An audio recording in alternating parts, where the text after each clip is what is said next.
SSC CGL 2026 exam എങ്ങനെ കറക്റ്റായി apply ചെയ്യാമെന്നുള്ളൊരു complete ഗൈഡാണ് ഈ ഒരു വീഡിയോ. സോ നമ്മൾ ഏതൊരു എക്സാമിന് അപ്ലൈ ചെയ്യുന്ന സമയത്തും ആ ഒരു എക്സാം നോട്ടിഫിക്കേഷൻ PDF കൃത്യമായി വായിച്ചാൽ തന്നെ നമുക്കൊരു 90% ഡീറ്റെയിൽസും എങ്ങനെ അപ്ലൈ ചെയ്യാനുള്ള ഡീറ്റെയിൽസും നമുക്ക് മനസ്സിലാവും. അതുകൊണ്ട് തന്നെ ഞാനിവിടെ ഒറിജിനൽ എക്സാം നോട്ടിഫിക്കേഷൻ യൂസ് ചെയ്തിട്ടാണ് നിങ്ങൾക്ക് എക്സ്പ്ലെയിൻ ചെയ്തിരുന്നത്. നിങ്ങൾ ആദ്യമായിട്ടാണ് SSC എക്സാമിന് അപ്ലൈ ചെയ്യുന്നതെങ്കിൽ ssc.government എന്നതാണ് SSCയുടെ വെബ്സൈറ്റ്. ഗൂഗിൾ വഴിയോ അല്ലെങ്കിൽ മൈ SSC ആപ്ലിക്കേഷൻ യൂസ് ചെയ്തോ നിങ്ങൾക്ക് വളരെ ഈസിയായി തന്നെ എക്സാമിന് അപ്ലൈ ചെയ്യാം. സോ ഈ വർഷത്തെ SSC examination application date already start ആയിട്ടുണ്ട്. 22 ജൂണാണ് last date. So last date വരെ എന്തായാലും നിങ്ങൾ വെയിറ്റ് ചെയ്യരുത്. ബിക്കോസ് യൂഷ്വലി ലാസ്റ്റ് ഡേറ്റ് ഒക്കെ ആകുമ്പോഴത്തേക്കും സൈറ്റ് കിട്ടാൻ കുറച്ച് ബുദ്ധിമുട്ടുണ്ടാവാറുണ്ട്. ഇനി പെട്ടെന്നൊന്ന് ഏജ് ലിമിറ്റ്സ് ഒക്കെ ഒന്ന് നമുക്ക് നോക്കാം. ലെവൽ 8 വരുന്ന എല്ലാ പോസ്റ്റിനും 18 to 30 ആണ് ഏജ് ലിമിറ്റ് വരുന്നത്. ഇതിൻ്റെ കൂടെ ഒരു ഏജ് റിലാക്സേഷനും കൂടി വരും കമ്മ്യൂണിറ്റി വൈസ്.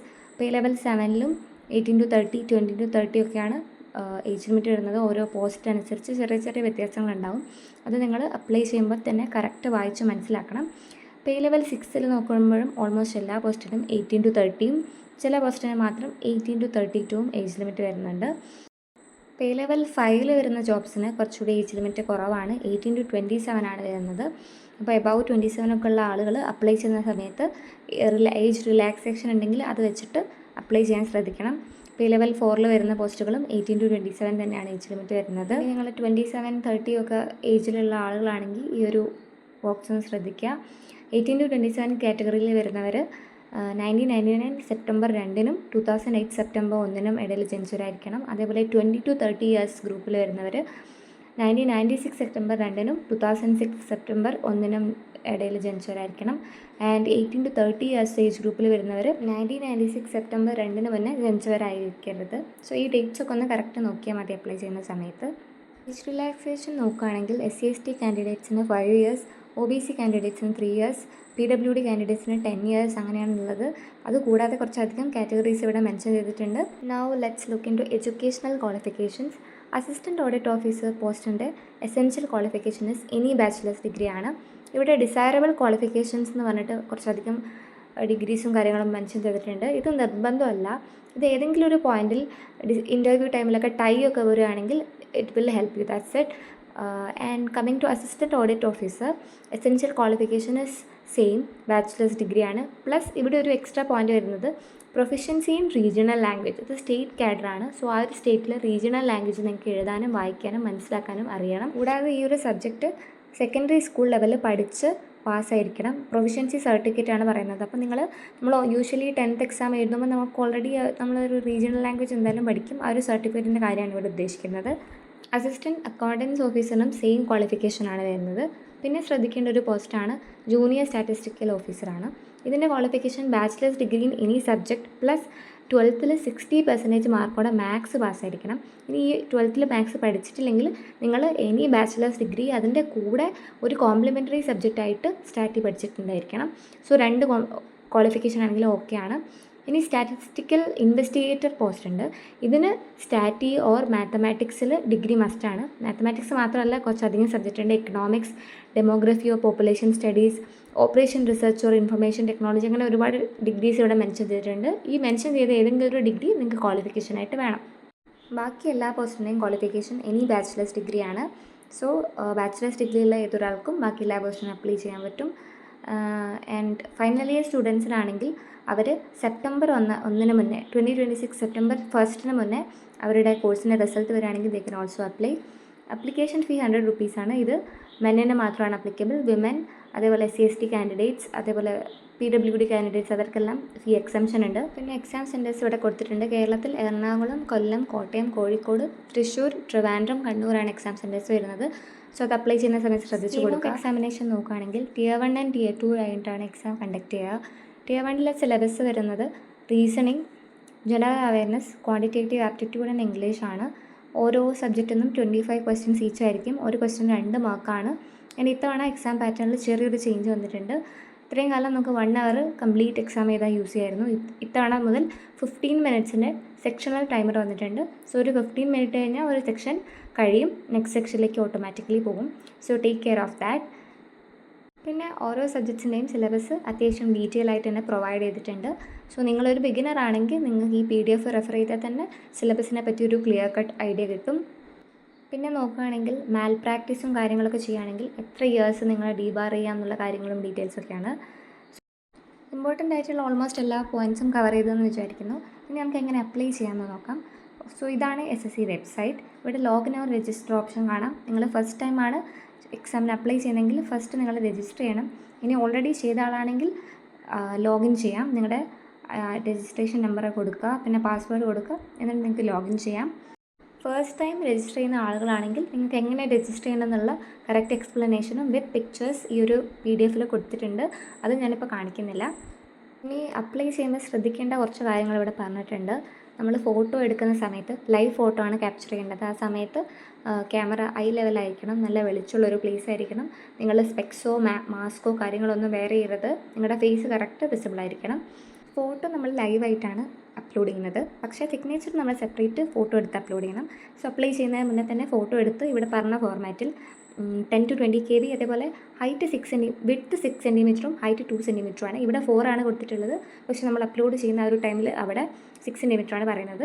അത് നിങ്ങൾക്ക് ഗൂഗിളിൽ ഏതെങ്കിലും ആപ്ലിക്കേഷൻ യൂസ് ചെയ്ത്, ആപ്ലിക്കേഷൻ അല്ല വെബ്സൈറ്റ് യൂസ് ചെയ്ത് നിങ്ങൾക്ക് വളരെ ഈസി ആയിട്ട് തന്നെ ഈ ഒരു ഫോർമാറ്റ് ചെയ്തെടുക്കാം.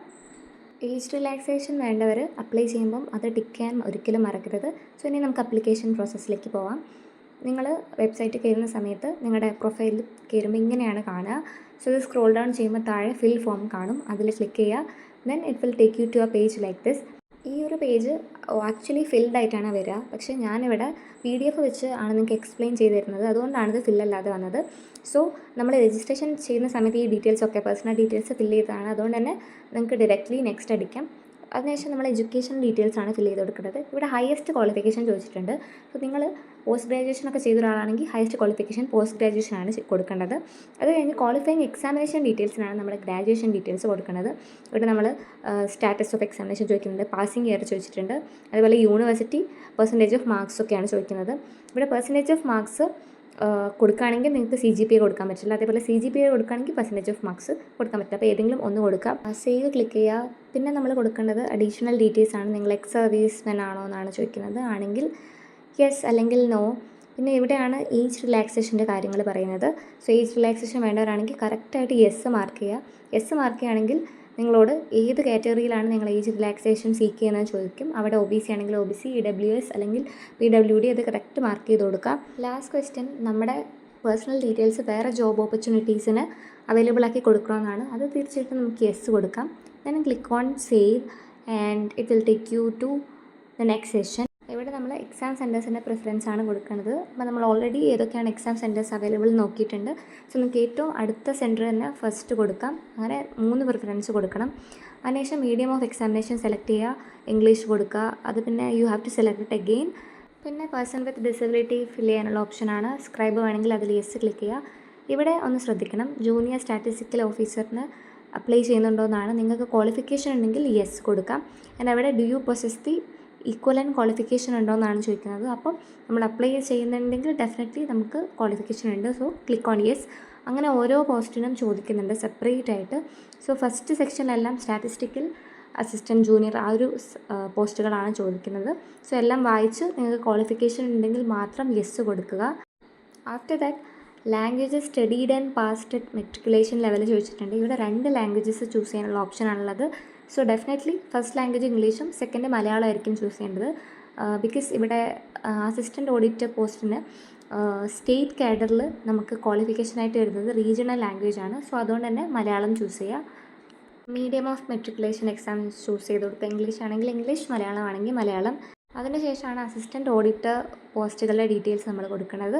സോ ഇവിടെ നിങ്ങൾ അപ്ലൈ ചെയ്യുന്നുണ്ടെങ്കിൽ നിങ്ങൾ തീർച്ചയായിട്ടും യെസ് കൊടുക്കുക. ഈക്വലൻറ്റ് ക്വാളിഫിക്കേഷൻ ഉണ്ടോ ചോദിക്കുന്നുണ്ട്, അവിടെയും യെസ് കൊടുക്കുക. അസിസ്റ്റൻറ്റ് ഓഡിറ്റർ പോസ്റ്റിന് അണ്ടറിൽ വരുന്ന ഓരോ പോസ്റ്റിനും നിങ്ങൾ സെപ്പറേറ്റ് ആയിട്ട് യെസ് ഓർ നോ ഫില്ല് ചെയ്ത് കൊടുക്കണം. സോ അതെല്ലാം ഫില്ല് ചെയ്ത് കൊടുത്തതിന് ശേഷം വീണ്ടും സേവ് ആൻഡ് നെക്സ്റ്റ് അടിക്കുക. നമ്മുടെ ആപ്ലിക്കേഷൻ ഓൾമോസ്റ്റ് കംപ്ലീറ്റ് ആയി. ദെൻ ആധാർ ഫേസ് ഒതൻറ്റിക്കേഷനാണ് ചെയ്യേണ്ടത്. നിങ്ങൾ ലാപ്ടോപ്പിലാണ് ചെയ്യുന്നതെങ്കിൽ ഈ ഒരു QR കോഡ് നിങ്ങളുടെ ഫോൺ വെച്ച് സ്കാൻ ചെയ്യുക. മിക്കവാറും നിങ്ങൾക്കൊരു application Aadhaar face authentication application download ചെയ്യേണ്ടി വരും. അത് ഡൗൺലോഡ് ചെയ്ത് വളരെ ഈസി ആയിട്ട് തന്നെ വിത്തിൻ സെക്കൻഡ്സ് നിങ്ങൾക്ക് ഫേസ് ഒതൻറ്റിക്കേഷൻ ചെയ്യാം. അത് കഴിഞ്ഞിട്ട് ഫോട്ടോ അപ്ലോഡ് ചെയ്യണം. അതിൻ്റെ കാര്യങ്ങൾ ഇവിടെ പറയുന്നുണ്ട്. നിങ്ങൾ അപ്ലോഡ് ചെയ്യുന്ന സമയത്ത് അത്യാവശ്യം നല്ല ലൈറ്റുള്ള ഒരു പ്ലെയിൻ ബാക്ക്ഗ്രൗണ്ടിൽ നിന്ന് ഫോട്ടോ എടുക്കാൻ ശ്രദ്ധിക്കുക. നിങ്ങൾ ഗ്ലാസ്സോ മാസ്കോ ഒന്നും തന്നെ ധരിക്കരുത്. നിങ്ങളുടെ ഫേസ് കറക്റ്റ് വിസിബിൾ ആയിരിക്കണം. നിങ്ങൾ ഫോണിലാണ് ചെയ്യുന്നതെങ്കിൽ മൈ SSC ആപ്ലിക്കേഷൻ വഴി ഈസി ആയിട്ട് നമുക്ക് കംപ്ലീറ്റ് ആപ്ലിക്കേഷൻ ചെയ്തെടുക്കാൻ പറ്റും. ഇനി ലാപ്ടോപ്പിലാണെങ്കിൽ ചില സമയത്ത് ലൈവ് ഫോട്ടോ ക്യാപ്ചർ ചെയ്യുന്ന സമയത്ത് ആ ഒരു പോർഷൻ മാത്രം നിങ്ങൾ ഫോൺ വെച്ച് ചെയ്യേണ്ടി വരും. അതിനുള്ള കറക്റ്റ് ഇൻസ്ട്രക്ഷൻസ് നിങ്ങൾക്ക് പ്രൊവൈഡ് ചെയ്യുന്നതായിരിക്കും. അറ്റ് ലാസ്റ്റ് നിങ്ങളുടെ സിഗ്നേച്ചറാണ് അപ്ലോഡ് ചെയ്തെടുക്കുന്നത്. ഞാൻ ആദ്യമേ പറഞ്ഞതാണ്, എങ്കിലും ഒന്നുകൂടി പറയാം. ഒരു വൈറ്റ് ഷീറ്റിൽ നിങ്ങളുടെ സിഗ്നേച്ചർ നല്ല നീറ്റായിട്ട് ഇടുക. ഇവിടെ പറഞ്ഞ സൈസിലേക്ക് തന്നെ റീസൈസ് ചെയ്യണം. അത് ഏതെങ്കിലും വെബ്സൈറ്റ് യൂസ് ചെയ്ത് 10 KB-യുടെയും 20 KB-യുടെയും ഇടയിലുള്ള 6 സെൻറ്റിമീറ്റർ ഇൻറ്റു 2 സെൻറ്റിമീറ്റർ വരുന്ന വിഡ്ത്തും ലെങ്ത്തും വരുന്ന ഒരു ഇമേജ് റീസൈസ് ചെയ്ത് എടുക്കുക. അതിവിടെ അപ്ലോഡ് ചെയ്യുക. Then click on save. Application complete ആയി. ഫീമെയിൽ കാൻഡിഡേറ്റ്സ് ആണെങ്കിൽ നിങ്ങൾക്ക് ഡയറക്റ്റായിട്ട് ആപ്ലിക്കേഷൻ ഫോം ഡൗൺലോഡ് ചെയ്തെടുക്കാം. മെയിൽ കാൻഡിഡേറ്റ്സ് ആണെങ്കിൽ ഫീ കൂടി പേ ചെയ്യണം. സോ അതിനുശേഷം മാത്രമായിരിക്കും നിങ്ങളുടെ ആപ്ലിക്കേഷൻ കംപ്ലീറ്റ് ആവുക. അത് മറക്കരുത്. So that's all about the video. കാര്യം പറയാൻ വിട്ടുപോയി. പൊതുവെ ഉള്ളൊരു സംശയമാണ്, നമ്മൾ അപ്ലൈ ചെയ്യുന്ന സമയത്ത് നോൺ ക്രിമിനൽ സർട്ടിഫിക്കറ്റ് വേണമെന്ന്. നമുക്ക് അപ്ലിക്കേഷൻ ചെയ്യുന്ന ഒരു സ്ഥലത്തും അതിൻ്റെ ഡീറ്റെയിൽസ് ഒന്നും പ്രൊവൈഡ് ചെയ്യേണ്ട. പക്ഷേ നിങ്ങൾ ഈ ഒരു ടൈമിൽ എടുത്തു വെച്ചാൽ അത് നിങ്ങൾക്ക് ജോലി കിട്ടിയാൽ യൂസ്ഫുൾ ആയിരിക്കും. കാരണം നമ്മൾ അപ്ലൈ ചെയ്യുന്ന സമയത്ത് നമ്മൾ ഏജ് റിലാക്സേഷനോ അല്ലെങ്കിൽ റിസർവേഷനോ സീക്ക് ചെയ്യുന്നുണ്ടെങ്കിൽ ആ ഒരു ടൈമിൽ നമ്മൾ ആ ഒരു കാറ്റഗറി നോൺ ക്രിമിനൽ ആണെന്ന് പ്രൂവ് ചെയ്യാനുള്ളൊരു ഡോക്യുമെൻ്റ് ആണ്. സോ ഇപ്പോൾ നിങ്ങൾ എടുത്തു വെച്ചാൽ ഇറ്റ് വിൽ ബി യൂസ്ഫുൾ. പിന്നെ ജോബ് കിട്ടുന്ന സമയത്ത് വേറെ കോംപ്ലിക്കേഷൻ ഒന്നും ഇല്ലാണ്ടിരിക്കാൻ അത് നിങ്ങളെ ഹെൽപ്പ് ചെയ്യും. സോ അങ്ങനെ ആവശ്യമുണ്ടെങ്കിൽ തീർച്ചയായിട്ടും ഇപ്പോൾ തന്നെ എടുത്ത് വെക്കുക. കാരണം ഇനി നമ്മുടെ കയ്യിൽ ടൈമുണ്ട്. വിത്തിൻ 4 or 5 ഡേയ്സിൽ നിങ്ങൾക്ക് വളരെ ഈസി ആയിട്ട് അക്ഷയ സെൻറ്റർ വഴി ഈ സർട്ടിഫിക്കറ്റ് അപ്ലൈ ചെയ്താൽ കിട്ടും. ഐ ഹോപ്പ് ഞാൻ എല്ലാ പോയിൻറ്റ്സും കവർ ചെയ്തിട്ടുണ്ട്. സോ നിങ്ങൾക്ക് എന്തെങ്കിലും ഡൗട്ട്സ് ഉണ്ടെങ്കിൽ തീർച്ചയായിട്ടും കമൻറ്റിൽ ചോദിക്കാം. ആൻഡ് ഞാൻ ആദ്യമായിട്ടാണ് ഇങ്ങനത്തെ ഒരു വീഡിയോ ചെയ്യുന്നത്. സോ അതിൻ്റെതായ മിസ്റ്റേക്സും കാര്യങ്ങളൊക്കെ ഉണ്ട്. പ്ലസ് വീഡിയോയ്ക്ക് കുറച്ച് ക്വാളിറ്റിയും കുറവാണ്. So sorry for that. Video useful ആയിട്ടുണ്ടെങ്കിൽ തീർച്ചയായും do like and subscribe to my channel. Thank you so much for watching.